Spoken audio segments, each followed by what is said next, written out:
Siya nga pala si Bibi Feliz, taga Barangay Cruz Palumpon, Leyte. So nakakaawa po siya kasi meron po siyang sakit na hydrocephalus.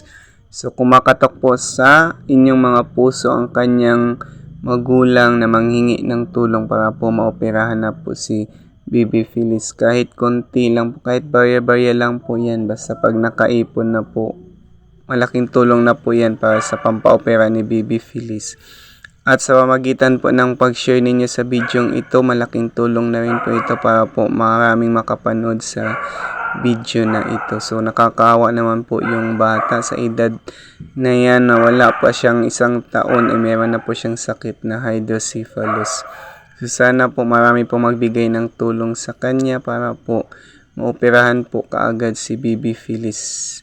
At sana makarating din po ito kay Madam Jessica sa Kapuso Mo Jessica Soho para po matulungan po talaga si Bibi Feliz na maoperahan na po yung hydrocephalus ni baby. Nakakaawa naman po. Sana po talaga magbibigay ng tulong sa kanya.